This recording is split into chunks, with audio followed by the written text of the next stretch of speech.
Monsieur le conseiller fédéral, Madame la conseillère d'État, Mesdames et Messieurs les membres du Conseil de la Fondation Marcel Benoît, Mesdames et Messieurs les enseignants, chercheurs, collaborateurs et étudiants de l'Université de Lausanne, Mesdames et Messieurs les invités, et surtout, Monsieur le lauréat du prix Marcel Benoît 2015, cher Laurent. J'ai le grand plaisir de vous souhaiter la plus cordiale bienvenue à cette manifestation qui a un caractère particulier. C'est pour moi un honneur d'accueillir tant d'invités prestigieux du monde politique et scientifique, mais aussi une grande fierté pour l'Université de Lausanne de célébrer dans cet auditoire la remise du prix Marcel Benoît au professeur Laurent Keller, directeur du département d'écologie et d'évolution de la faculté de biologie et de médecine de l'Université de Lausanne. J'ai le plaisir de saluer tout particulièrement Monsieur le conseiller fédéral Johann Schneiderhammann, chef du département fédéral de l'économie, de la formation et de la recherche et président de la Fondation Marcel Benoît. Madame la conseillère d'État Béatrice Métrault, Monsieur le conseiller national Guy Parmelin, Monsieur Grégory Deveau, premier vice-président du Grand Conseil, Monsieur Jean-François Mélan, président du tribunal cantonal, Madame Chantal Ostorero, directrice générale de l'enseignement supérieur du canton de Vaud, Madame la rectrice Martine Rayet, présidente de Swiss Universities, Monsieur le professeur Martin Fetterli, président du Fonds national de la recherche scientifique, Monsieur le professeur Thierry Courvoisier, président des Académies suisses des sciences, Monsieur le professeur Serge Aron de l'Université libre de Bruxelles, qui prononcera la laudatio du lauréat, Mesdames et Messieurs les membres du Conseil de la Fondation Marcel Benoît, ainsi que les anciens lauréats du prix Marcel Benoît. Un certain nombre de personnes invitées regrettent de ne pas pouvoir être avec nous ce soir. Je ne peux pas les citer toutes, mais permettez-moi de vous adresser les meilleurs messages de Madame Anne-Catherine Lyon, conseillère d'État, chef du département de la formation de la jeunesse et de la culture du canton de Vaud, qui a malheureusement une autre obligation, mais qui nous fera l'amitié de nous rejoindre plus tard dans la soirée. Mesdames et Messieurs, grâce à ma fonction de recteur que j'ai la chance d'assumer depuis plus de 9 ans, j'ai une idée assez précise sur qui sont les chercheuses et les chercheurs de l'Université de Lausanne, qui sont les plus actifs, qui conduisent les travaux les plus originaux, qui ont le plus de succès en termes de publication et de rayonnement international, mais aussi qui consacrent le plus d'énergie à l'encadrement des étudiants et des jeunes chercheurs et qui s'investissent le plus dans la vie de l'institution. C'est pour cela que la direction de l'université a présenté avec enthousiasme la candidature du professeur Laurent Keller pour le prix Marcel Benoît, car elle est convaincue des nombreux talents et du remarquable engagement de Laurent Keller pour la formation et pour la recherche au plus haut niveau. Vous comprendrez pourquoi je suis très heureux du choix effectué par le Conseil de la Fondation Marcel Benoît, que je tiens à remercier ici.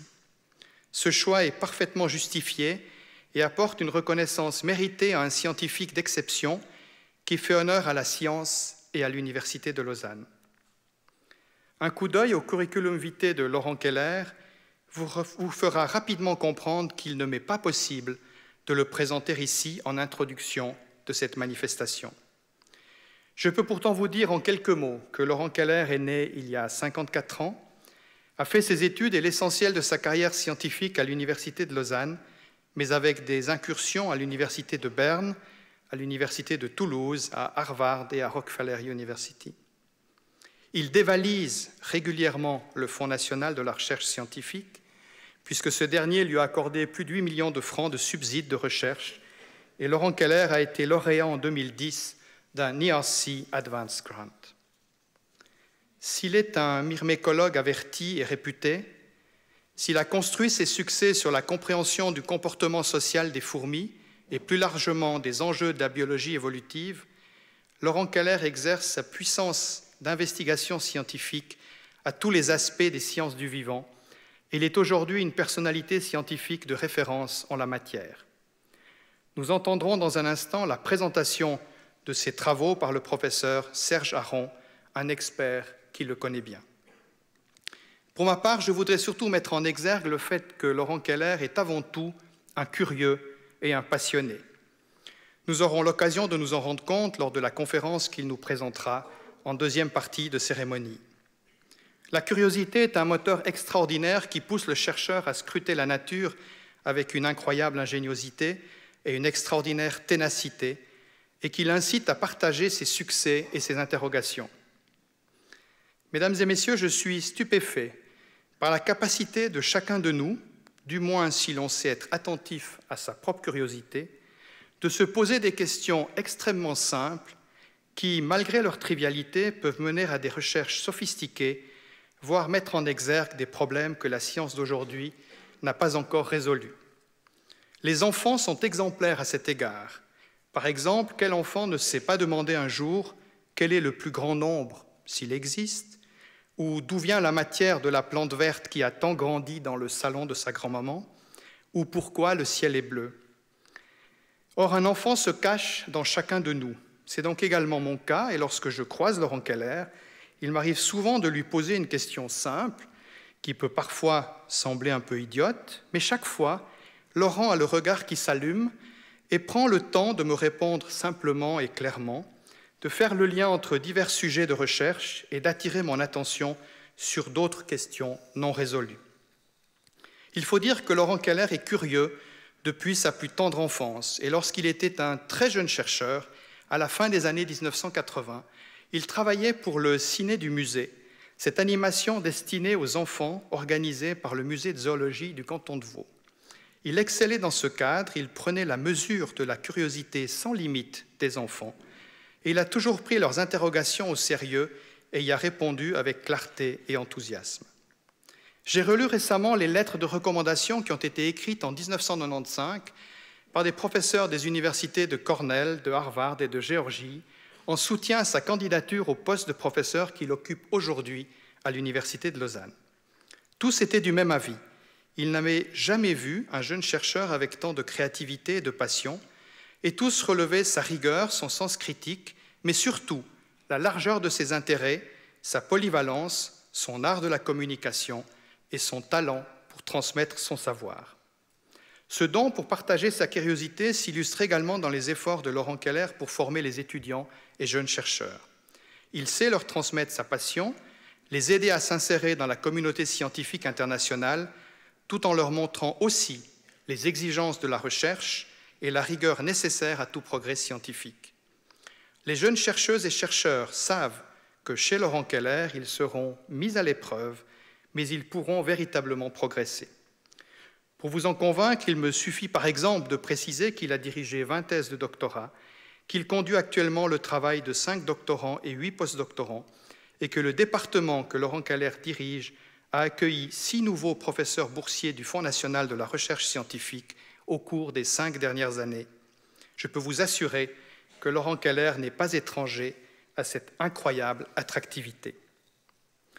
Laurent Keller s'est aussi investi fortement dans la vie de l'Université de Lausanne puisqu'il dirige de main de maître le département d'écologie et d'évolution depuis 1998 et participe activement à la vie de notre institution en apportant sans cesse son sens critique et en étant à l'origine de nombreux projets novateurs, que ce soit des projets de recherche ou des projets de vulgarisation et de médiation scientifique. Avant de conclure, je voudrais ajouter que je suis particulièrement ravi du choix de la Fondation Marcel Benoît, car il met les sciences fondamentales à l'honneur. On entend malheureusement trop souvent différents milieux demander aux universités de concentrer leurs recherches sur des objets d'étude qui apportent des résultats directement applicables. J'aime citer Louis Pasteur, qui écrivait de manière si pertinente, je cite, « Non, 1000 fois non, il n'existe pas une catégorie de sciences auxquelles on puisse donner le nom de sciences appliquées. Il y a la science et les applications de la science liées entre elles comme le fruit à l'arbre qui l'a porté. » Fin de citation. Sans vouloir renoncer aux applications, les universités et les milieux de la recherche ont le devoir de défendre la recherche en sciences fondamentales, car elle apporte souvent des résultats qui ont, à moyen ou long terme, un impact bien plus grand. Les résultats scientifiques de Laurent Keller sont fondamentaux, mais ont déjà eu des applications extrêmement importantes. Ils ont par exemple été remarqués par le département d'agriculture des États-Unis pour leur intérêt dans la lutte contre la prolifération de certaines populations d'insectes, par plusieurs responsables de ressources humaines pour leur contribution à une meilleure compréhension de la division du travail chez les insectes, par les spécialistes de robotique pour leur capacité d'expliquer les principes de la collaboration, ou par les médecins pour leur pertinence dans l'étude des phénomènes de vieillissement. Vous constaterez comme moi que Laurent Keller traite directement ou indirectement dans ses recherches, qui sont très fondamentales, toutes les grandes questions de notre époque. Je termine, mesdames, messieurs, en félicitant très sincèrement et chaleureusement, à titre personnel, le scientifique, le collègue et l'ami qu'est Laurent Keller, en le remerciant pour sa fidélité à une science de haut niveau, pour son engagement en faveur de la formation des jeunes et pour sa contribution majeure au développement de l'Université de Lausanne, et surtout en lui souhaitant plein succès dans la poursuite de cette quête de la connaissance qui le motive tant. Je vous remercie.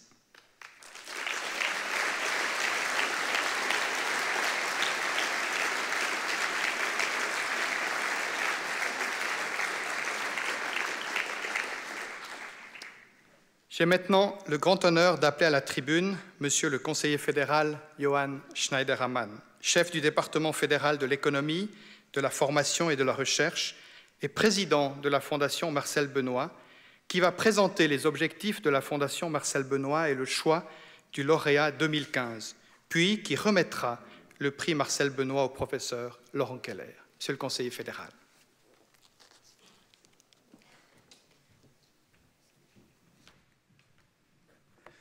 Monsieur le professeur Keller, Monsieur le recteur, Madame l'ancienne conseillère fédérale, Madame la conseillère d'État, Monsieur le conseiller national, Mesdames et Messieurs, je m'excuse.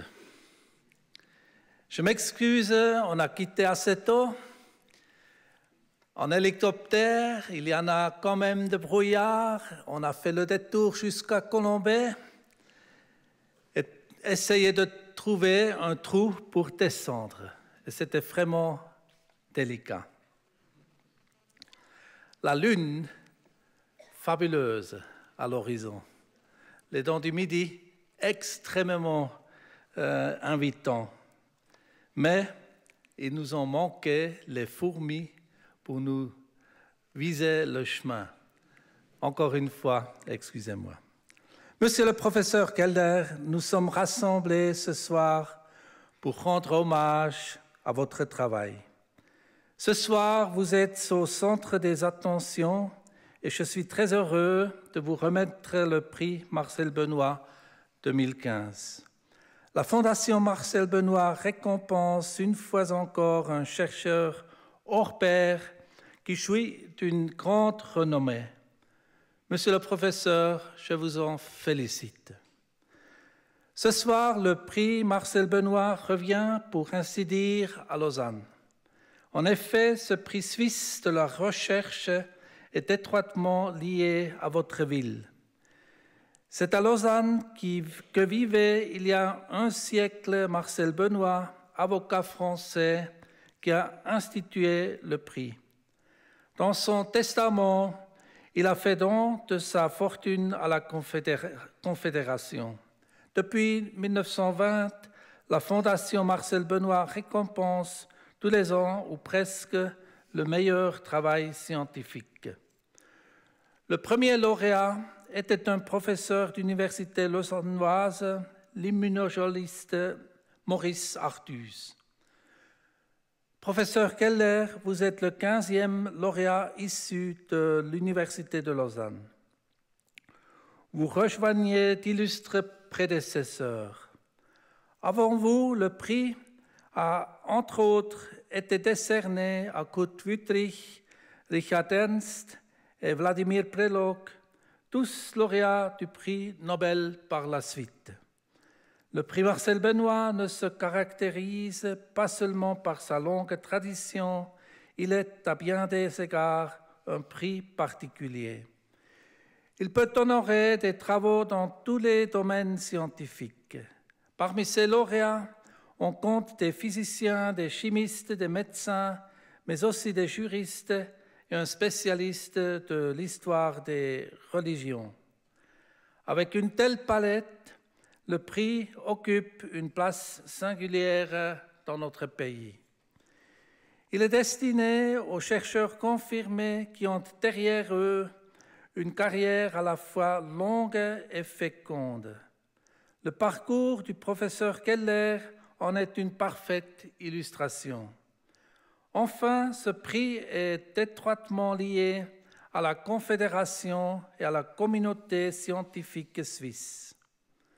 2015 s'inscrit dans cette tradition. La recherche de qualité ne se laisse pas enfermer dans un carcan. Bien au contraire, c'est l'indépendance de la recherche qui nous permet d'avancer. Il faut donc que le bailleur de fonds publics, que nous tous ayons confiance dans le système. Le deuxième principe est l'accent mis par l'encouragement étatique sur la recherche fondamentale. Le professeur Keller fait des recherches car il veut en savoir plus sur le comportement social des fourmis. Les résultats qu'il a obtenus sur le processus de vieillissement ou la division du travail permettent de tirer des enseignements pour d'autres domaines. En résumé, nous ne pouvons pas prévoir les résultats de la recherche fondamentale, mais nous sommes tributaires de ces grandes avances qui sont source d'innovation et créent des emplois et des perspectives pour les habitants de notre pays. Le troisième principe de l'encouragement de la recherche en Suisse est la simplicité des institutions d'encouragement. Seules 2 institutions sont chargées de la promotion de la recherche en Suisse, le Fonds national suisse et la Commission pour la technologie et l'innovation. Depuis des décennies, elles font un travail remarquable. Les chercheurs qui bénéficient du soutien du Fonds national suisse sont à la pointe de la recherche. Le professeur Keller a reçu ce soutien pour la première fois au début des années 90. L'orientation vers l'excellence est un autre principe important de l'encouragement de la recherche en Suisse. Une procédure de concours décide de l'octroi des moyens. La Confédération est convaincue que le pôle de recherche suisse a besoin de diversité. Et c'est pourquoi toutes les disciplines sont dignes d'être encouragées. À une condition, les projets de recherche doivent se distinguer par leur excellence. Il n'en va pas autrement pour le prix Marcel Benoît. Cette année, nous récompensons un chercheur de l'Université de Lausanne. L'an dernier, c'était le professeur Chizin de l'Université de Genève et en 2013, le professeur Kratzel de l'EPFL. Ma collaboratrice personnelle m'a dit, en arrivant l'année prochaine, il nous faut un lauréat de l'Université de Berne, pour ne plus risquer d'être trop tard. N'y voyez pas une répartition équitable entre les cantons. Au contraire, c'est de la concurrence pure. Je ne peux donc rien promettre à la Suisse alémanique pour l'année prochaine. Enfin, l'ouverture est une valeur clé de l'encouragement de la recherche en Suisse. Nous savons depuis longtemps que l'échange d'idées et les interactions humaines par-delà des frontières profitent largement à la recherche suisse. La collaboration au niveau international est tout aussi importante. Nous en tirons de nombreux bénéfices, mais nous pouvons aussi beaucoup apporter. Par exemple, le professeur Keller préside la Société européenne de biologie évolutive. Il y a peu, le Swiss Plasma Center a été inauguré à Lausanne. Le projet européen Human Brain Project et le CERN à Genève sont d'autres exemples prestigieux de collaboration internationale. Mesdames et messieurs, notre recherche est à la pointe. Elle mérite d'être soutenue. Comme vous le savez, nous sommes actuellement et jusqu'à la fin de l'année prochaine associés au programme Horizon 2020, le principal instrument de l'Union européenne pour mettre en place une politique scientifique et d'innovation commune. Si nous ne trouvons pas une solution avec l'Union européenne d'ici là, nous risquons d'être relégués au rang de pays tiers.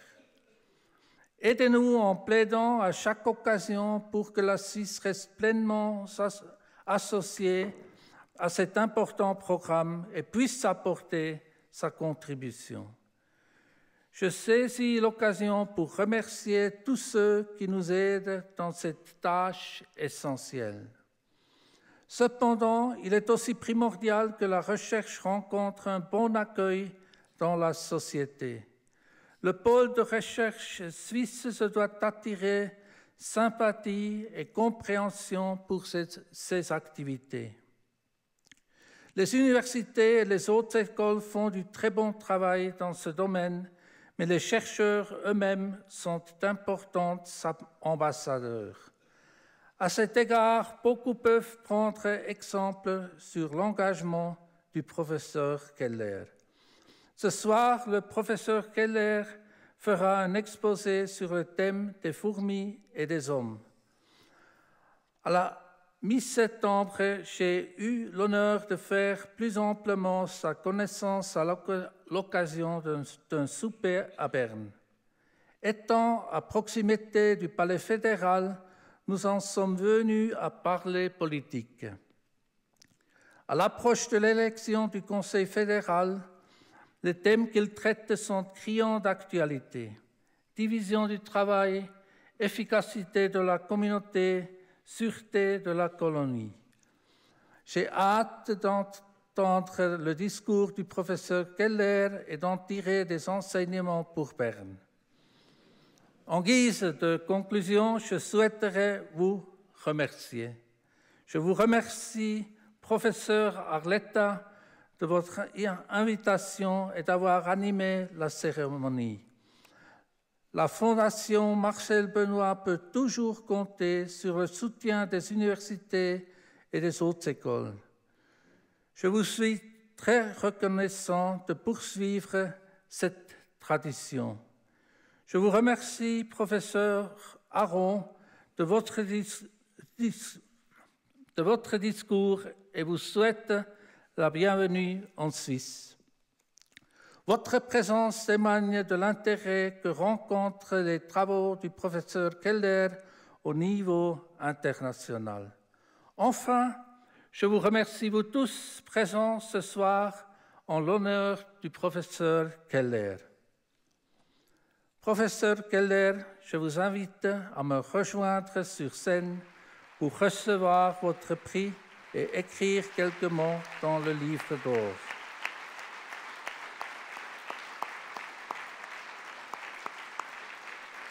Merci beaucoup.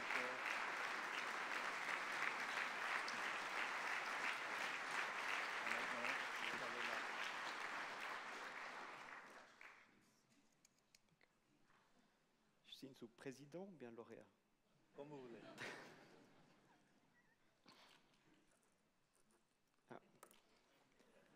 On va prendre le stylo de l'Université de Lausanne. L'autre, c'est le stylo de la Confédération suisse.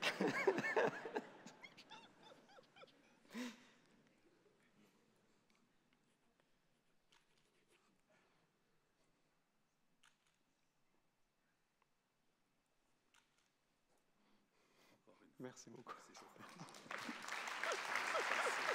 Je suis maintenant.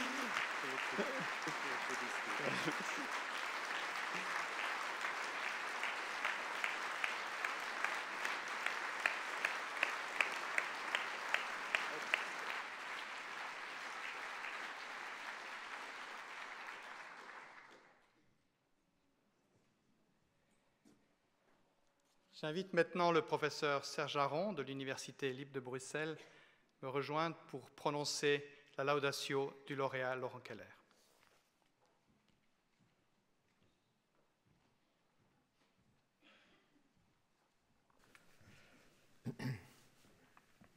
Monsieur le conseiller fédéral, Monsieur le recteur, chers collègues, Mesdames, Messieurs, l'apparition de la coopération et de la socialité est considérée comme une transition majeure de l'évolution, au même titre que l'apparition du code génétique ou que la substitution de la reproduction sexuée à la reproduction asexuée.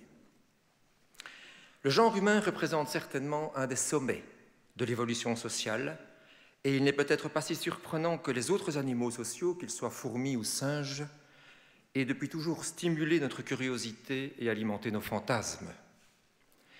Comment les animaux organisent-ils leur société? Comment communiquent-ils? Quelle est la part de l'instinct et de l'acquis dans l'expression des comportements? Plusieurs de ces questions restent encore aujourd'hui non résolues. Parallèlement à ces questions concernant le comment, se posent les questions relevant du pourquoi de la vie sociale. Bien entendu, la coopération procure de nombreux avantages. Après tout, comme on le dit en Suisse, unus pro omnibus, omnes pro uno, un pour tous pour un. En d'autres termes, l'union fait la force, ce qui est la devise en Belgique d'ailleurs. Le biologiste de l'évolution ne peut pas se satisfaire de cette réponse trop superficielle. Pour lui, l'avantage de la vie sociale doit s'inscrire directement dans le cadre de la sélection naturelle, moteur de l'évolution biologique. Il doit se traduire par un bénéfice en termes de survie et de reproduction, c'est-à-dire pour les individus, en une plus grande aptitude à transmettre des copies de gènes dans les générations futures. Le comment et le pourquoi sont des questions complémentaires et les réponses à l'une participent à notre compréhension de l'autre. Mais la vie sociale a également un coût, car elle charrie inévitablement des conflits entre les membres d'un même groupe. Chez l'animal, ces conflits ne relèvent pas d'une incompréhension culturelle, d'un aveuglement religieux ou de favoritisme politique. Ils résultent de comportements égoïstes par lesquels chaque individu au sein d'un groupe tente d'accroître sa propre reproduction, quitte à ce que cela s'effectue aux dépens des autres membres du groupe. Laurent Keller, le lauréat du prix Marcel Benoît 2015, a contribué de manière déterminante à notre compréhension des principes écologiques et génétiques qui gouvernent l'évolution de la coopération et de la socialité dans le monde animal. Il ne m'est pas possible, dans le cadre de cet éloge, de détailler tout ce qu'il a apporté à ce domaine de recherche. J'évoquerai ici brièvement certains de ses travaux les plus remarquables par leur profondeur et qui ont intimement influencé notre compréhension de l'évolution sociale. Laurent Keller a été un des pionniers dans l'étude des facteurs qui expliquent le degré de coopération dans les sociétés animales et sa corollaire, la résolution des conflits en gestation. Exploitant les fourmis comme modèle expérimental, il a démontré que les individus sont capables non seulement d'estimer la composition génétique de leur société, mais aussi d'ajuster leur comportement en conséquence. Dans un ensemble d'expériences très élégantes, il a montré que les fourmis orientent leur comportement altruiste préférentiellement vers ceux qui leur sont le plus apparentés dans la colonie. Mais ce favoritisme génétique est à l'origine de conflits au sein des groupes, au sein des colonies, car il a pour effet de diminuer l'intérêt commun, c'est-à-dire la productivité totale des sociétés. La résolution de ces conflits repose alors sur la répression des comportements égoïstes par les autres membres du groupe. Ces résultats sont d'une importance fondamentale, car ils mettent en exergue la dynamique complexe entre la coopération et les conflits dans les sociétés animales. Laurent Keller s'est rendu mondialement célèbre par la découverte de systèmes de reproduction tout à fait extraordinaires chez les insectes sociaux, en particulier certaines espèces de fourmis chez lesquelles les ouvrières stériles sont issues de reproduction sexuée classique, c'est-à-dire via la fertilisation d'un ovule par un spermatozoïde, alors que les reproducteurs, les mâles et les nouvelles reines, sont produits de manière asexuée, les nouvelles reines étant des clones de leur mère et les mâles des clones de leur père. Cette découverte a eu un impact considérable, car elle a vigoureusement alimenté le débat sur l'évolution de la reproduction sexuée et asexuée dans le règne animal. Il est également le premier à avoir utilisé les fourmis comme modèle biologique pour étudier les processus du vieillissement, cela a été évoqué précédemment, Il a ainsi démontré que les insectes sociaux ont une espérance de vie 100 fois supérieure à celle des insectes solitaires. Il faut dire que les reines de certaines espèces de fourmis peuvent vivre plus de 30 ans, alors que les insectes solitaires n'ont généralement qu'une durée de vie adulte de quelques jours ou de quelques semaines. Ce qui est remarquable, c'est que si les reines de fourmis ont une durée de vie impressionnante de plusieurs années, les ouvrières, elles, donc leurs filles, ne vivent en règle générale que quelques mois. On ignore encore comment un même génome, une même base génétique, peut conférer une telle différence de longévité. Une de ses contributions majeures est la démonstration de l'influence de processus génétiques dans la structure des sociétés, il en parlera certainement aujourd'hui. Pendant plus d'un siècle, l'existence de variations quant au nombre de reproducteurs par société est restée une énigme du point de vue évolutif. Pourquoi, chez une même espèce animale, le nombre de reproducteurs par colonie peut varier d'un facteur 10 à 100 ? Laurent Keller et ses élèves ont montré que la présence d'une ou de plusieurs reines par colonie chez les fourmis de feu est sous le contrôle d'un seul et unique gène. Ce gène, à l'origine de la structure sociale, induit un comportement identifié en biologie comme l'effet barbe verte. Il déclenche chez son porteur un comportement agressif à l'égard de tout individu qui ne possède pas cette même copie du gène. Si l'existence de tels gènes à effet barbe verte a été suggérée par quelques auteurs géniaux, comme Richard Dawkins dans les années 60, Laurent Keller et son équipe ont été les premiers à avoir identifié un tel gène. Plus récemment, ces recherches ont conduit à découvrir que ce gène barbe verte est inséré dans un groupe de 600 gènes qui sont liés les uns aux autres, exempts de recombinaisons génétiques et caractérisés par des propriétés étrangement similaires à celles du chromosome Y présent chez les mâles humains. Cette découverte absolument capitale constitue la première preuve expérimentale de l'implication d'un processus génétique dans la structure des sociétés animales.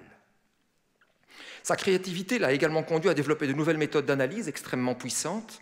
Par exemple, l'étude fine du comportement animal est souvent limitée par la difficulté de suivre simultanément l'activité de centaines, voire de plusieurs milliers d'individus. Avec ses collègues de l'École polytechnique fédérale de Lausanne, ils ont développé un système automatisé de individus pour les suivre et qui repose sur le principe du code barre. Cette méthode leur a permis d'analyser plus de 7 millions d'interactions entre les fourmis d'une colonie et de déterminer avec précision les réseaux qui en émergent ainsi que leur dynamique au sein des sociétés. Ce véritable tour de force technologique pourrait révolutionner l'étude du comportement animal en autorisant l'acquisition objective de très grandes quantités de données. Plus récemment, et toujours avec ses collègues de l'EPFL, il a développé un système d'évolution expérimentale à l'aide de robots permettant d'explorer des questions évolutives qui sont impossibles à résoudre avec des organismes vivants.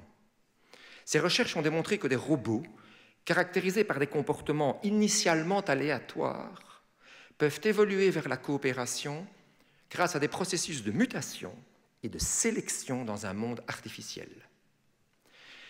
Les recherches de Laurent Keller ne se limitent pas à l'étude de l'évolution sociale chez les insectes et les robots. Il a exploité des quantités d'autres modèles biologiques, comme les plantes, les bactéries, des vers nématodes, la drosophile ou même l'homme, pour explorer des thèmes aussi complexes que la biologie du développement, la communication chimique ou la cytologie.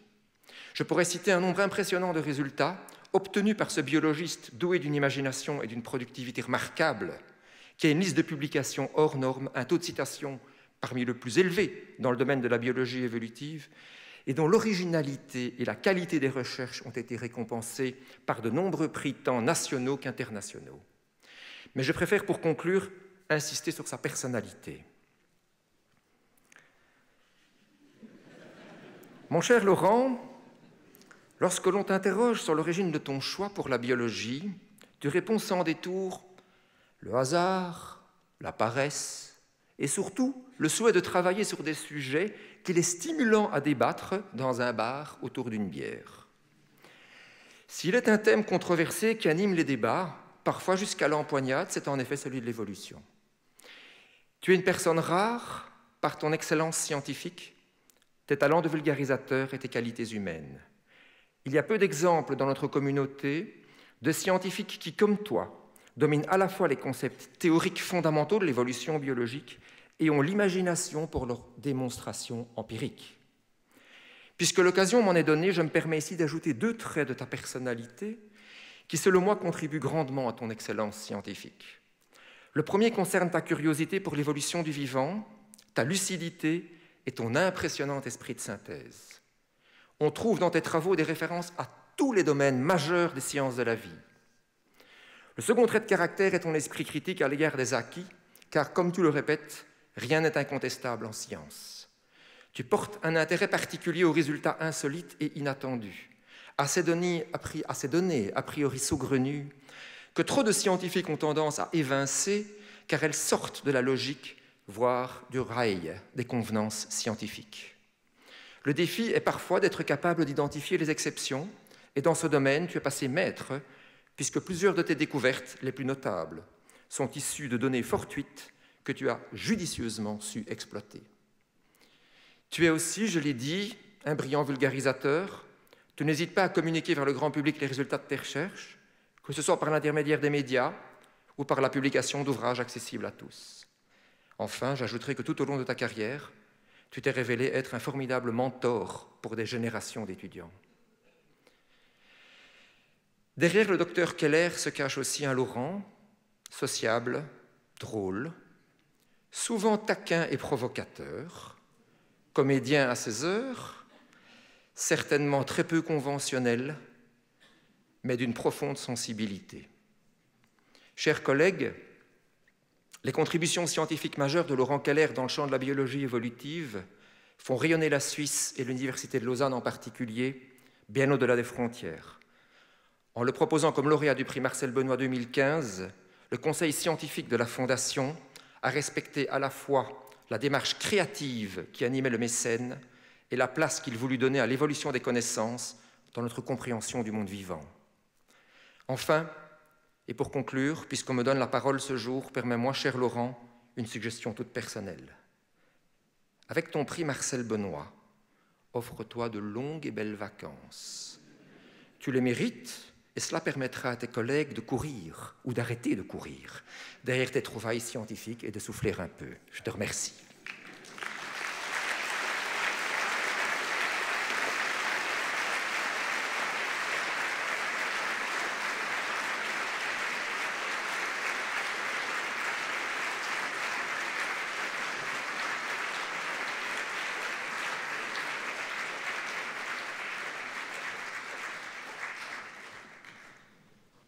Après un tel éloge, nous sommes tous impatients d'entendre Laurent Keller. Je lui passe donc la parole pour sa conférence intitulée « Des fourmis et des hommes ».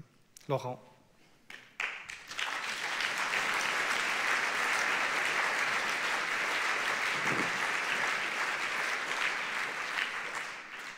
Voilà, la pression est grande, elle est très grande. On a parlé du prix Nobel, on a parlé beaucoup de choses sympathiques sur moi, je vous remercie pour ces gentils mots. Et le prix Nobel, c'est sûrement hors de portée, mais j'ai fait de mon mieux, j'ai essayé de prendre un titre, en fait, qui est inspiré d'un prix Nobel, et ça vient du livre Of Mice and Men de John Steinbeck, donc voilà l'inspiration du titre. Donc je remercie tout le monde, ça me fait grand plaisir de voir tous ces gens, en fait, des amis, des collègues, donc ça me fait très très plaisir. Et je vais dire peut-être 2 ou 3 choses à la fin. Pour commencer, j'aimerais commencer par un seul chiffre, un nombre en fait. Et ce nombre, en fait, contrairement à ce que vous pensez, ce n'est pas le montant du prix du Marcel Benoît, mais c'est le nombre de fourmis qu'on peut trouver sur Terre, en fait. Et donc c'est un nombre qui est gigantesque, qui est très difficile en fait à appréhender. Et pour l'illustrer, en fait, j'ai essayé de faire une petite image. Et on pourrait dire, si on mettait toutes les fourmis l'une à côté de l'autre, l'une devant l'autre, comme ça qu'on les alignait, eh bien, on pourrait faire 165 fois l'aller-retour depuis la Terre jusqu'au Soleil. Donc, ça vous donne une idée de ce nombre qui est gigantesque. Et si ce nombre est gigantesque, ça veut dire qu'il y a beaucoup de fourmis sur Terre. Et en fait, la biomasse des fourmis est gigantesque. Il y a un seul autre organisme sur Terre qui a une biomasse similaire. C'est un autre animal qu'on connaît bien, c'est l'humain. Et en fait, la biomasse des fourmis est égale à celle des humains sur Terre. Et en fait, les fourmis ont une longue histoire. On peut les trouver déjà dans la Bible. Dans la Bible, on parlait des fourmis comme un exemple d'un organisme qu'il faut suivre si on veut être productif et si on veut bien réussir. C'était aussi un modèle qui a été inspiré dans des fables, comme les fables de La Fontaine, par exemple, à nouveau comme un organisme qui est productif et efficace. On les retrouve aussi dans d'autres civilisations, dans le Coran. Les philosophes grecs les mentionnaient aussi. Ils sont dans aussi beaucoup de traditions chez les Dogons en Afrique, où les fourmis étaient vues comme les épouses du dieu Ama et mères des premiers hommes. Elles sont employées dans des rituels, par exemple en Amérique du Sud, où quand les jeunes arrivent au moment de l'adolescence, à la fin de l'adolescence, on leur met dans un carcan des fourmis de feu qui piquent très très fort et ils doivent être capables de résister à cette douleur s'ils veulent rentrer dans l'ère de la reproduction. On les retrouve dans le cinéma, il y a beaucoup de films qui sont basés sur les fourmis, des bons films aussi comme des films de Buñuel où les fourmis sont employées. On les retrouve dans des livres, dans une multitude de livres, dans des peintures aussi, dans beaucoup de peintures de Dali, on y trouve des fourmis. Et la question, c'est pourquoi est-ce qu'elles ont eu un tel succès sur Terre? Et en fait, la raison, c'est parce qu'elles ont un système social complexe qui leur permet de faire beaucoup de choses. Elles peuvent modifier leur environnement. Et ici, on voit un nid de fourmis des bois, pour vous donner une idée de la taille de ces fourmis. Mais ça se passe aussi beaucoup sous terre. Et ici, on voit en fait le dessous d'un nid qui peut aller plusieurs mètres sous terre. Et en fait, la fourmi de droite, qui est une fourmi moissonneuse qu'on trouve aux États-Unis, elle fait un nid qu'on peut à peine voir à la surface, mais on peut voir la structure qui va plusieurs mètres, où elles vont mettre les graines, où elles vont mettre le couvain. Et donc, c'est une structure extrêmement complexe. Et ces fourmis vont modifier leur environnement, pas seulement dans la terre. Dans les arbres, on retrouve énormément de fourmis. Et ici, on voit un nid de fourmis tisserandes, en fait, où ces fourmis vont prendre des feuilles, elles vont les plier et créer une toile, en fait, pour les fixer et créer leur nid à l'intérieur. Et pour ce faire, elles vont travailler de manière très coordonnée. Ici, on voit plusieurs ouvrières qui travaillent de manière ensemble pour plier ces feuilles.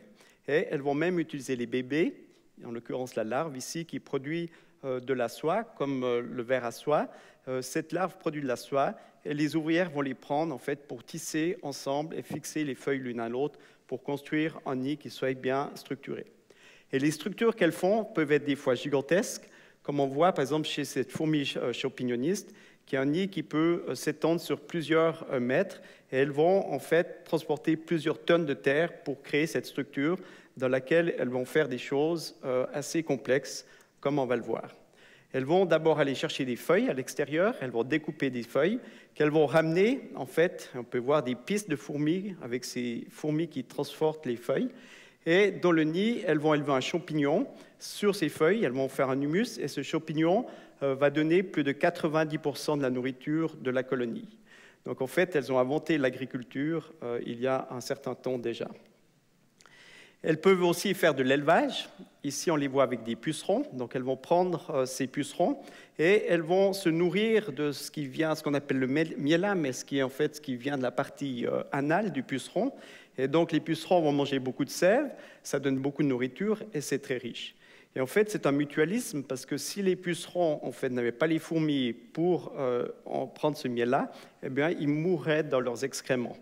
Et les fourmis vont aussi en fait, défendre ces pucerons contre des parasites et entre contreparties, les pucerons vont nourrir en fait, les fourmis. Et les fourmis vont même déplacer ces pucerons d'un arbre à l'autre et comme nous on fait avec nos animaux, s'il y en a trop, eh bien, elles vont les manger. Et une force importante des fourmis, c'est la division du travail. Et un exemple ici, ce sont ces fourmis pot de miel qui, au sud des États-Unis, vivent dans des endroits qui sont très secs.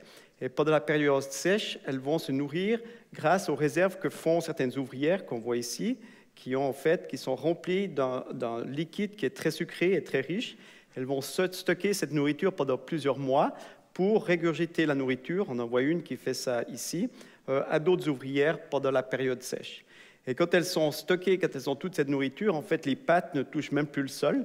Donc, elles sont complètement incapables de se mouvoir. Et elles recommenceront à marcher seulement quand elles auront rendu la nourriture aux autres individus. Et sur la diapositive ici, sur l'image de droite, on voit une de ces fourmis pot de miel, en fait. Et c'était des fourmis qui étaient très prisées par les enfants. Les enfants creusaient, en fait, pour les manger, parce que c'est très bon, c'est très sucré, on peut manger l'abdomen. Mais maintenant, ça se fait beaucoup moins, parce que, bien sûr, c'est plus simple d'aller au magasin et de s'acheter des petits candies, en fait. Et en fait, cette division du travail peut être associée avec des différences morphologiques très grandes.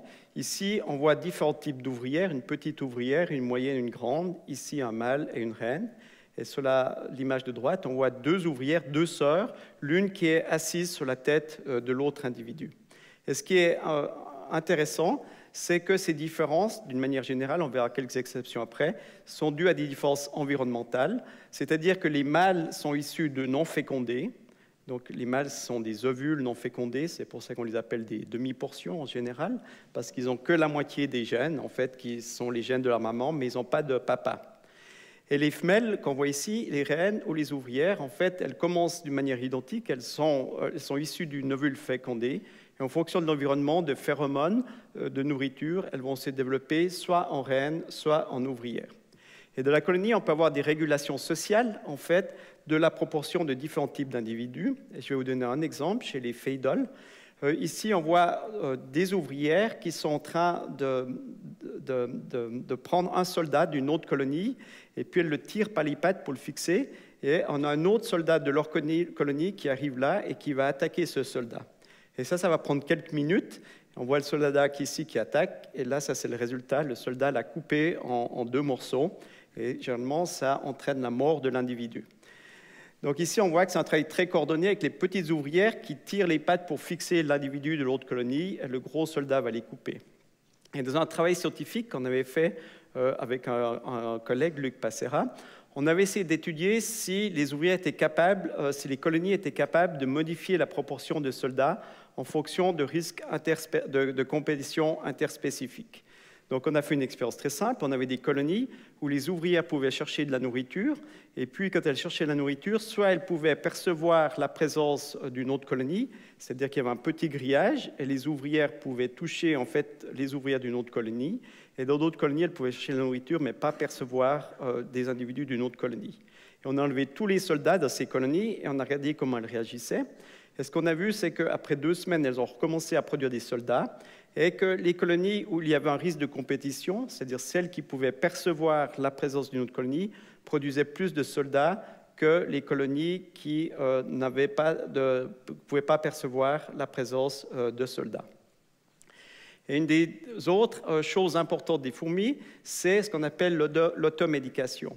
Quand on vit en société, il y a beaucoup de bénéfices, mais s'il y a quelqu'un qui est malade, par exemple ce jeune homme ici qui a la grippe, il risque d'infecter d'autres individus, puis après on boira peut-être un petit verre après, et ça va en infecter d'autres, et peut-être qu'il y aura 200 personnes qui vont partir de cette soirée charmante avec le virus de ce monsieur. Donc la vie de société, c'est très bien, mais c'est aussi un moyen idéal pour propager des pathogènes.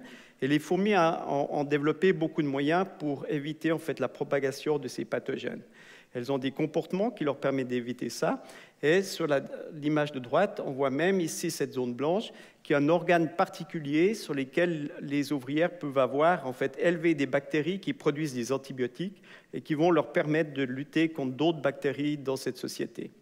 Donc ça, c'était quelques exemples en fait des adaptations qu'on a chez les fourmis. Et pour venir au titre de l'exposé, on peut se demander ce qui se passe chez l'homme. Eh bien, chez l'homme aussi, en fait, la coopération est très importante, on le sait. Ça nous permet aussi de modifier notre environnement. On peut faire des structures qui sont presque aussi complexes que celles des fourmis. On a aussi, de la colonie de gauche, on a 1 million d'individus qui vivent. Dans celle de droite, qui est assez extrême, on a plusieurs millions d'individus. Mais on construit des villes qui sont très similaires à celles des fourmis et qui nous permettent de nous protéger de l'environnement. On a aussi inventé l'agriculture. L'agriculture qui donne toute la nourriture. En fait, tout ce qu'on mange maintenant vient de l'agriculture. Et en fait, toutes les espèces qu'on mange actuellement sont des espèces qui n'existaient pas il y a 10 000 ans. Toutes les espèces, on les a domestiquées, on les a modifiées. Et si on repense aux fourmis, le champignon à gauche, c'est la même chose. Ce champignon n'existe plus de façon naturelle sur les fourmis.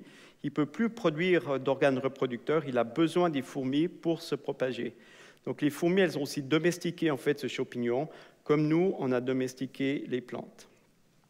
Nous aussi, l'élevage est important, ça nous donne la nourriture, et la nourriture vient soit des plantes qu'on a domestiquées, ou bien des animaux qu'on a aussi domestiqués, qui sont des organismes qui vivraient probablement plus sans la présence de l'homme. La division du travail était aussi très importante pour augmenter la productivité chez l'humain. Ça a commencé déjà, ça fait déjà des dizaines de milliers d'années qu'on a une division du travail, mais c'est surtout au XIXe siècle qu'on a une division du travail qui est venue efficace, qui a permis d'augmenter la productivité de nos sociétés et l'augmentation des populations.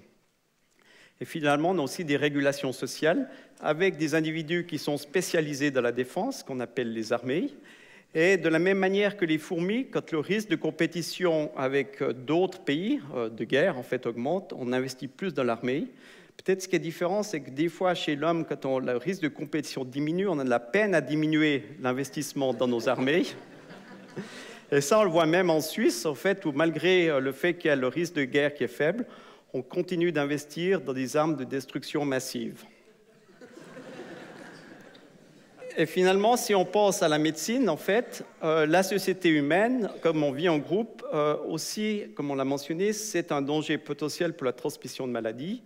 Et chez l'humain, en fait, c'est l'hygiène qui était très importante pour lutter contre la maladie. Quand on s'est rendu compte comment les pathogènes se propageaient, le changement de l'hygiène ou le développement d'antibiotiques a été très important pour permettre, en fait, à des grandes sociétés de vivre ensemble sans que des parasites tuent 80% des gens. Est-ce qu'il y a d'autres similarités entre les fourmis et l'humain? Il y en a plusieurs, mais j'aimerais en mentionner une. En fait, c'est la longévité. Ici, sur ce graphique qui est un peu complexe, c'est en fait la longévité en années de différents types de mammifères en fonction de leur poids. C'est en échelle logarithmique, mais ça veut dire que c'est des organismes qui pèsent entre 50 grammes et plusieurs tonnes. Et on voit que la longévité est très corrélée avec le poids des animaux. Les animaux qui sont gros, comme les éléphants, vivent plus longtemps qu'une musaraigne qui est petite. Et ce qui est intéressant, c'est de voir les exceptions à ça. Et là, on voit deux exceptions, le point rouge et le point bleu. Et quelles sont ces deux exceptions? Vous pouvez chacun dire à votre voisin, de votre voisine, votre meilleure suggestion. Les chauves-souris, c'est pas mal, mais on ne les a pas mises là. C'est aussi un des points plus élevés, là en haut. Mais en fait, les chauves-souris, elles sont aussi sociales. Et en fait, les deux organismes qui vivent très longtemps, c'est l'humain et le râteau-pneu. L'humain, on connaît, en fait, c'est celui de droite, là, qui vit longtemps pour un primate de sa taille. Et l'autre, le râteau-pneu, est très intéressant parce que c'est un organisme très social, chez lesquels on a une reine, dans une société qui peut avoir jusqu'à 80 ou 100 individus, une seule reine qui se reproduit. On a entre 1 et 3 rois qui se reproduisent, et tous les autres individus sont des ouvriers. Donc ils vivent dans le sol, et en fait, on a une division du travail qui est très similaire à celle que l'on trouve chez les insectes sociaux. Et comme l'a mentionné chez Serge, en fait, les insectes sociaux aussi sont très inhabituels pour leur longévité. Et en fait, ici, on a différents groupes d'insectes. Ici, ça peut être les libellules, les orthoptères, les papillons, les mouches ici. Et un insecte, typiquement, ça ne vit pas longtemps, ça vit quelques semaines. Et on a 3 exceptions, en fait. C'est les isoptères, en fait, qui sont les termites, qui sont aussi sociaux, qui ont aussi une reine et des ouvriers. C'est les fourmis et puis les abeilles, chez lesquelles les individus peuvent vivre très longtemps, jusqu'à 30 ans, comme l'a mentionné Serge. Et ça, c'est vraiment incroyable. Et pour la petite histoire, en fait, la reine s'accouple avec un ou plusieurs mâles quand elle est très jeune. Le mâle va mourir dans les heures qui suivent, généralement mangé par d'autres fourmis, mais les reines vont stocker les spermatozoïdes dans un organe spécial qu'on appelle la spermathèque. Et elles vont ainsi utiliser des spermes de mâles qui sont morts il y a 10, 20 ou 30 ans pour fertiliser leur bébé. Donc elles ont inventé la conservation des spermes bien avant l'humain. Maintenant, il y a quand même des différences entre l'humain et les fourmis. Et la différence principale, en fait, c'est la suivante. C'est l'échelle de temps. Les fourmis sont apparues il y a environ 100 millions d'années. Et très rapidement, elles se sont répandues sur Terre, elles sont devenues très fréquentes. Et ça a pris à peu près 20 millions d'années pour devenir très fréquentes sur Terre. Mais il y a 80 millions d'années, donc à l'époque des dinosaures, si on regardait les fourmis, elles seraient à peu près identiques à celles qu'on verrait maintenant. Si on verrait des fourmis d'il y a 80 millions d'années, la plupart des scientifiques, y compris moi, en fait, ne verraient pas de différence. Donc, en fait, les fourmis sont là depuis très longtemps. Mais si on pense à l'humain, eh bien, c'est très, très différent. Et l'humain, ça fait pas très longtemps qu'on existe. Ça fait longtemps qu'on existe, mais ça fait pas longtemps qu'on est commun. S'il y a 10 000 ans encore, le nombre d'humains sur Terre était d'environ 5 millions d'humains, c'est-à-dire rien du tout. Et en fait, l'augmentation de la population humaine, elle est due exactement aux mêmes facteurs qui ont permis le succès écologique des fourmis. C'est l'agriculture qui nous a donné de la nourriture, c'est le bétail qui nous donne la nourriture, c'est la création de structures complexes de modification de l'environnement comme nos villes qui nous permettent de nous protéger de l'environnement, c'est la division du travail qui a augmenté la productivité, et puis l'hygiène et les médicaments qui nous permettent de survivre en groupe, en de grands groupes, sans que 80% des gens meurent. Voilà, ça c'est une introduction sur les fourmis et l'homme.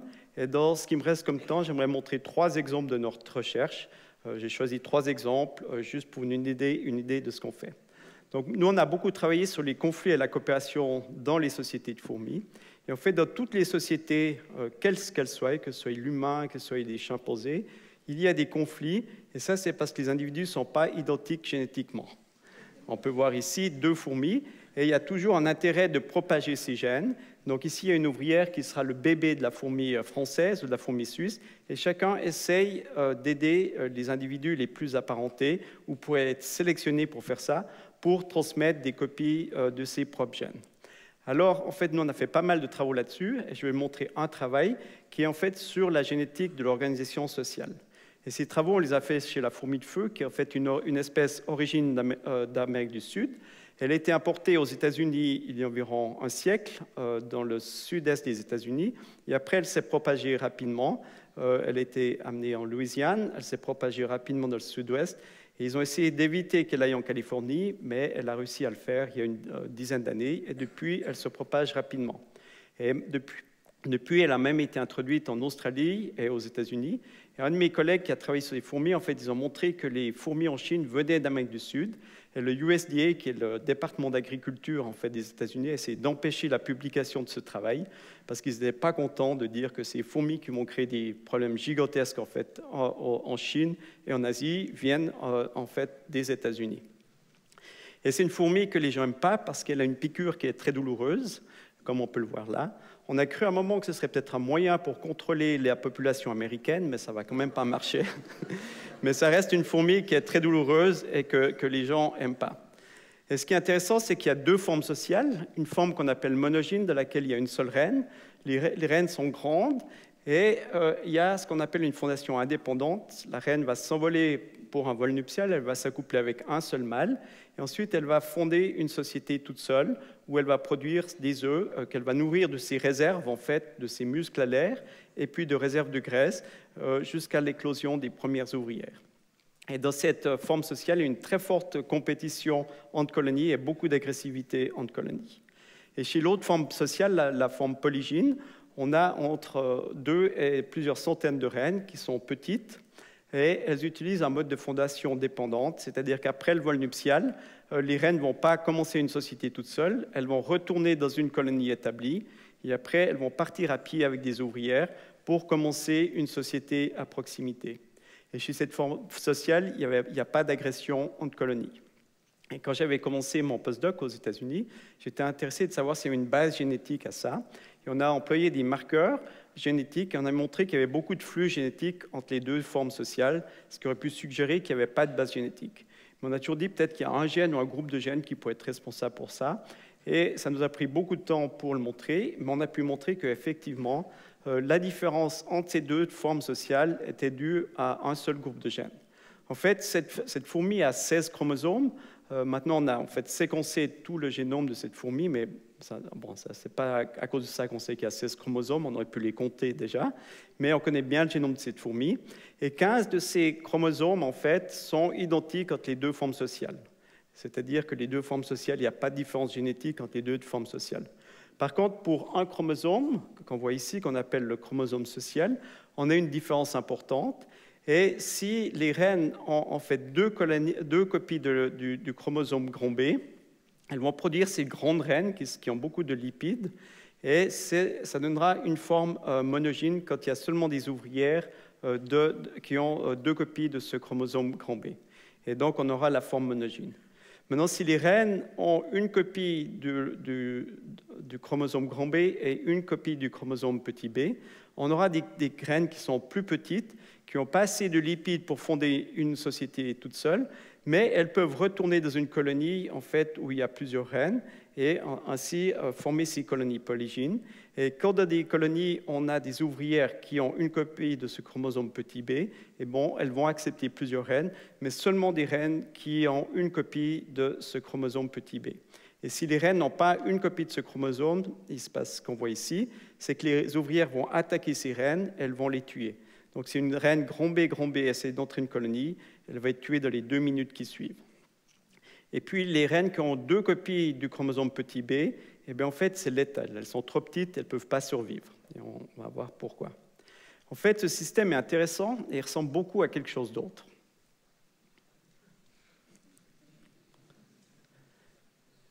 Est-ce qu'il y a des mâles et des femelles ici?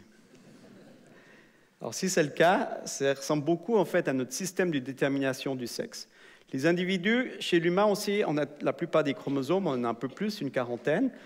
C'est tout la même chose, mais entre un homme et une femme, on a les mêmes chromosomes, mais ce qui est différent, c'est les chromosomes sexuels.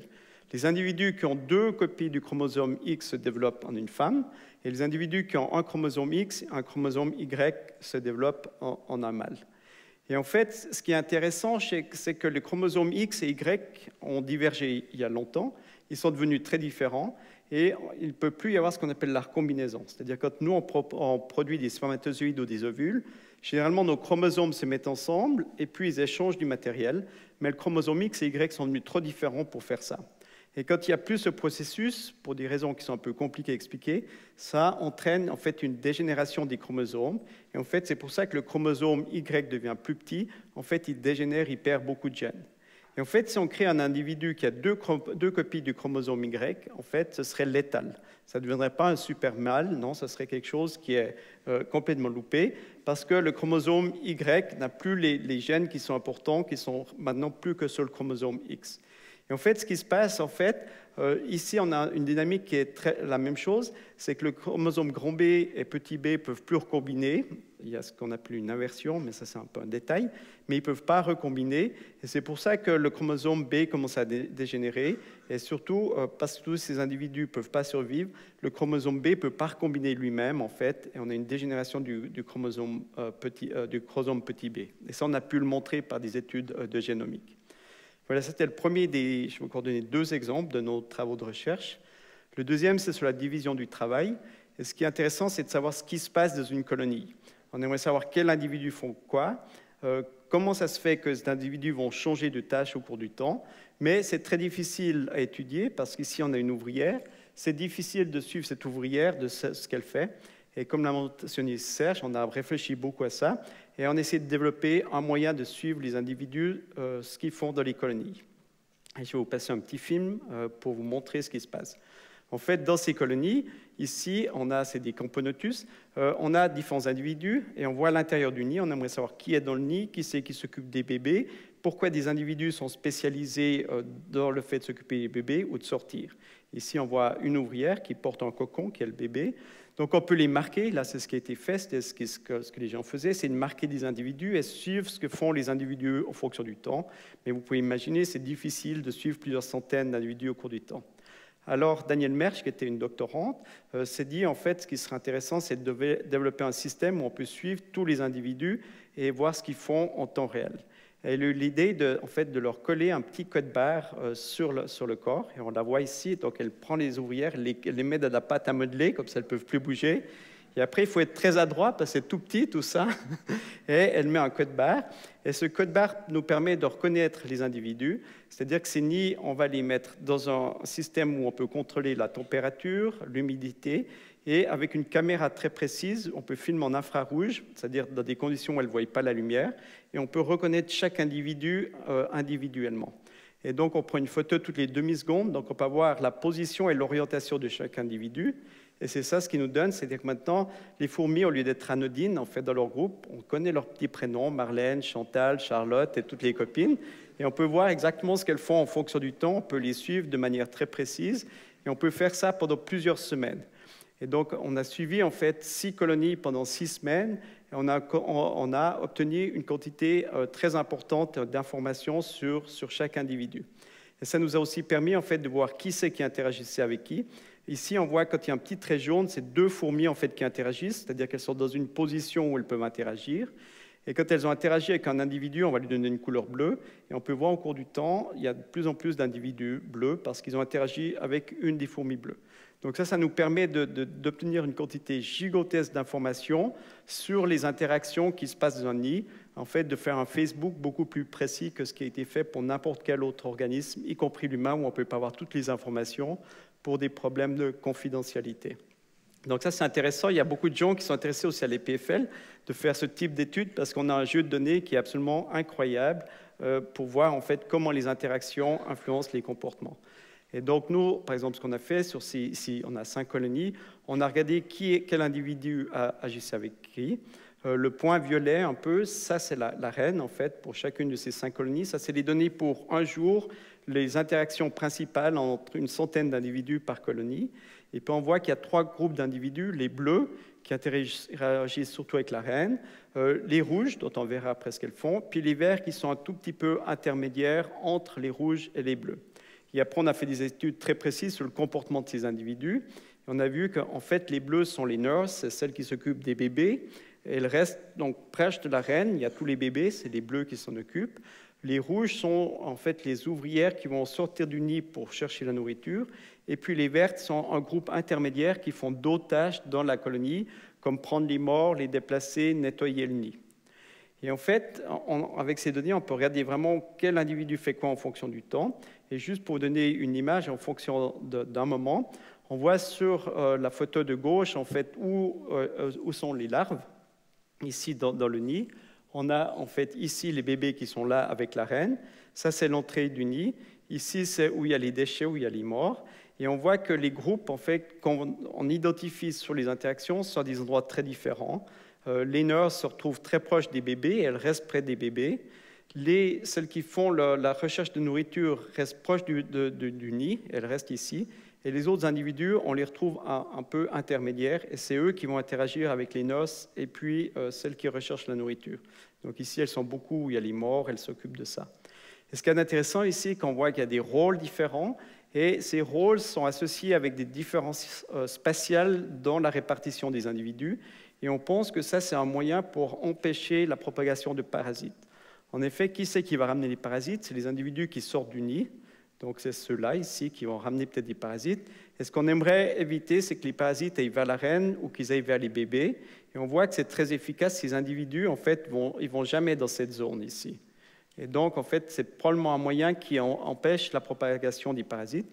Et maintenant, on a une expérience en cours où on infecte les colonies avec un pathogène et on regarde si, en fait, cette division en différents groupes est augmentée comme moyen pour empêcher la propagation de la colonie.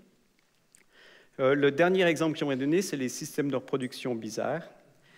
Donc, on a ici la reine qui pond un œuf. La reine, c'est un peu comme chez l'humain, elle ne fait pas grand-chose, elle pond les œufs, puis tout le travail est fait par les ouvrières. Et en fait, ça, c'est le système de reproduction. Donc, on voit ici la reine, ça représente la reine ici, et ça, c'est l'ouvrière. Donc, la reine va pondre des œufs. Si l'œuf n'est pas fécondé, on a les mâles demi-portion qui sont en fait haploïdes parce qu'ils n'ont que des gènes maternels, ils n'ont pas de gènes paternels.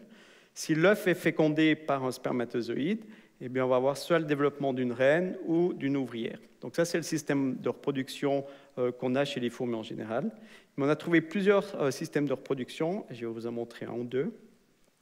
Le premier, d'ailleurs, c'était en collaboration avec Serge Aron et Morgan Percy, chez cette fourmi qu'on trouve au sud de la France. Et là, ce qu'on a observé, en fait, c'est que les mâles étaient produits de façon normale, mais quand les reines produisaient des nouvelles reines, souvent, elles produisaient ces reines à partir d'œufs non fertilisés. Et ça, en fait, ça veut dire que ces nouvelles reines, elles n'ont pas de gènes paternels, elles n'ont que des gènes maternels. Et dans ce cas-là, ce n'étaient pas toutes les reines qui sont produites comme ça, mais il y avait un certain nombre de reines qui étaient produites de cette manière. Par contre, les ouvrières, elles, la majorité d'entre elles étaient produites de manière sexuée, c'est-à-dire qu'elles ont des gènes du papa et de la maman. Et donc ça, c'était la première espèce. Et quelques années plus tard, on a trouvé une autre espèce similaire, la petite fourmi de feu.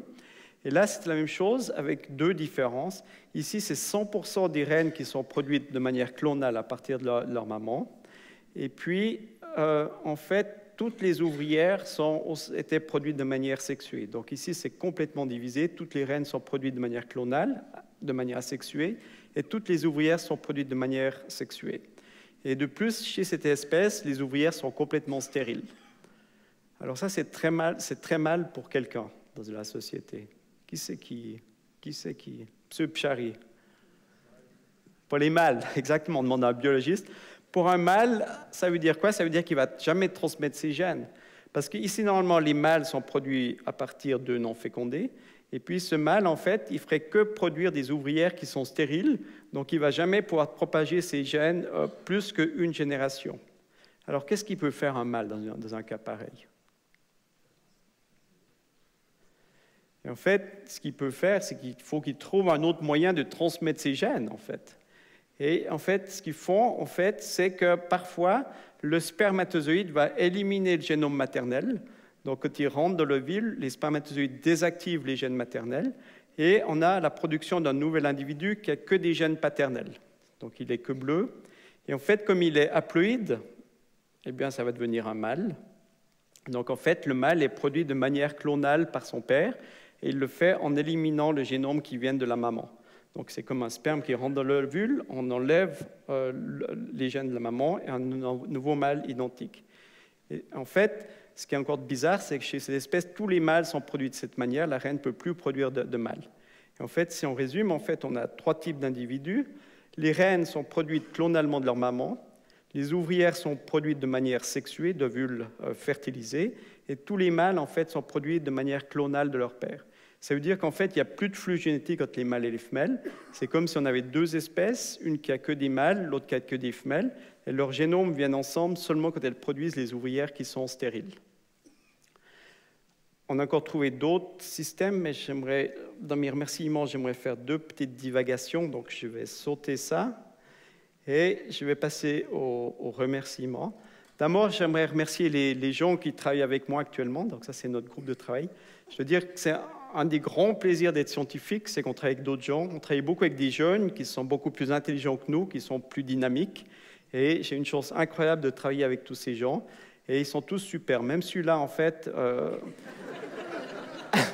même celui-là qui a pas, c'est un des plus sympathiques même, je vous l'assure. Donc c'est vraiment un groupe superbe. Et ça, c'est vraiment un grand plaisir de travailler avec ces gens. J'aimerais aussi remercier tous mes collègues en fait, du département. Ici, la photo de date, elle n'est pas de très grande qualité. Mais on a un département absolument incroyable. On a beaucoup de collaboration et qui est très sympathique. Et pour moi, c'était vraiment un plaisir incroyable au cours des années de travailler avec tous ces gens. J'aimerais remercier surtout celui-là qu'on ne peut pas voir ici. Non, il est là. C'est Nicolas Perrin, en fait, parce qu'il y a 20 ans environ, on a postulé ensemble pour un poste. Et il y avait un poste à l'Université de Lausanne qu'on avait envie d'avoir les deux. Puis on s'est dit, on a une bonne chance de l'avoir, mais si lui est là, moi je ne l'aurais pas. Et il a dû se dire la même chose. Et en fait, on a proposé de postuler ensemble, donc de faire une postulation conjointe.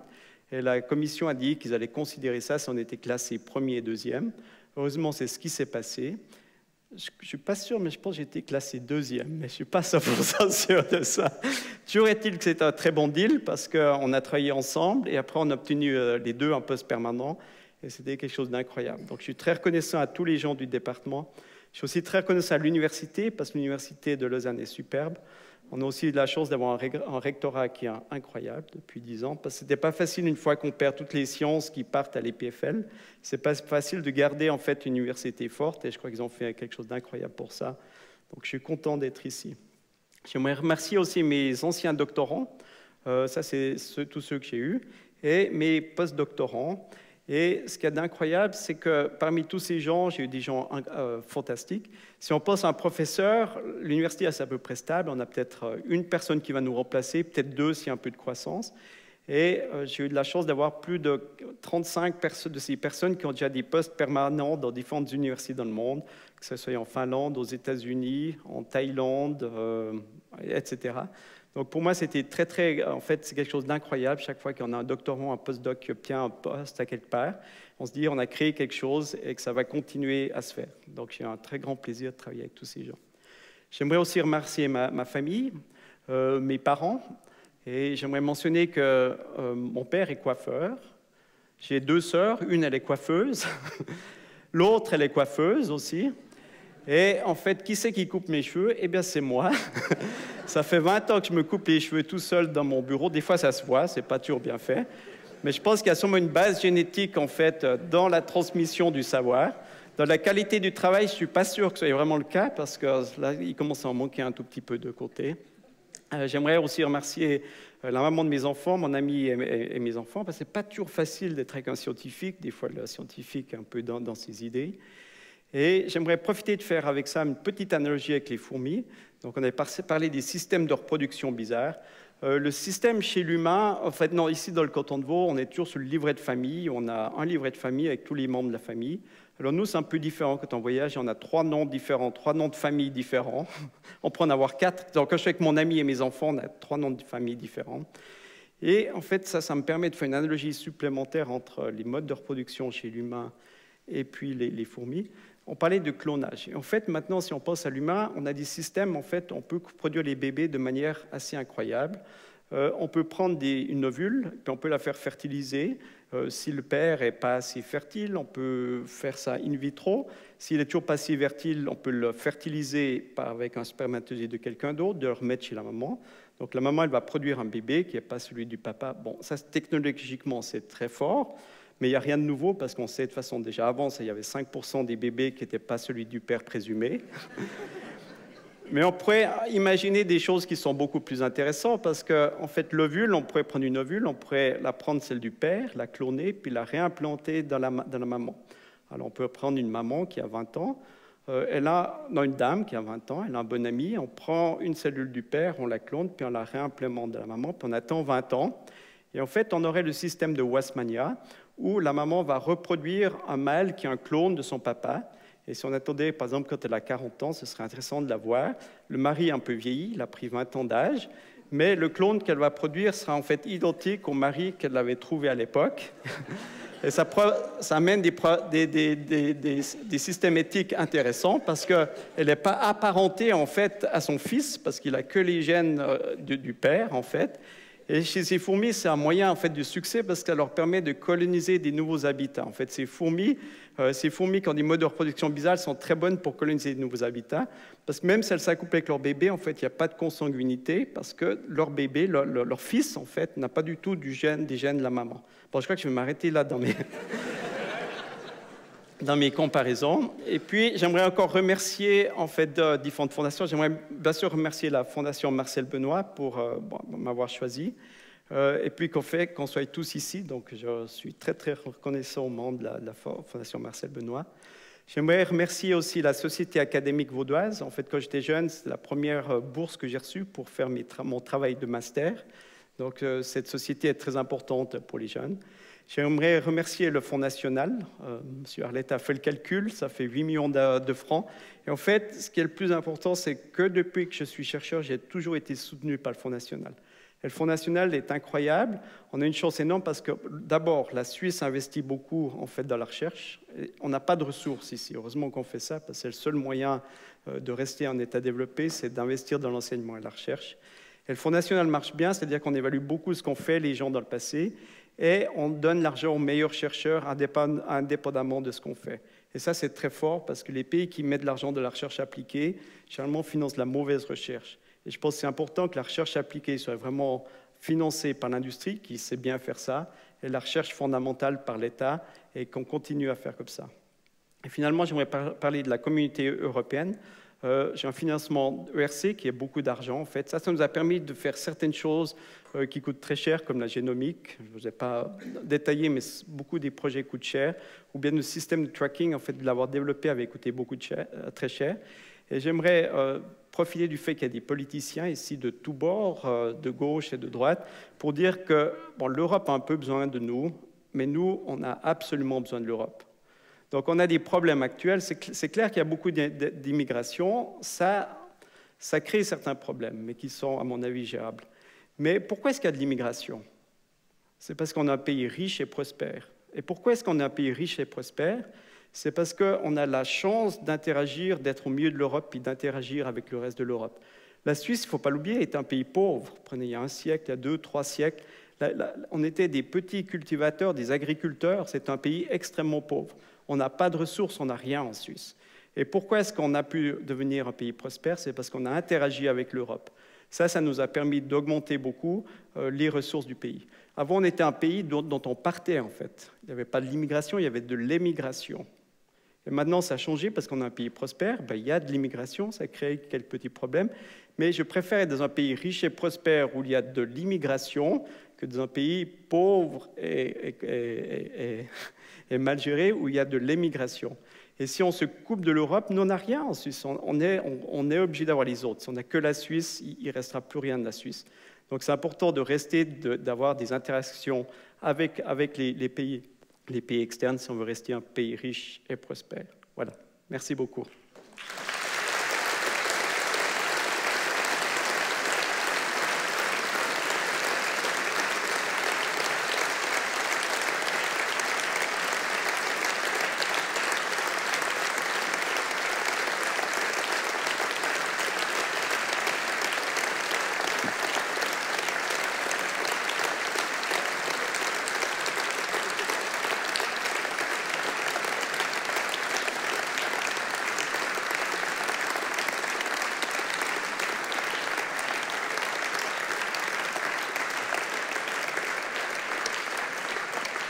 Merci Dominique.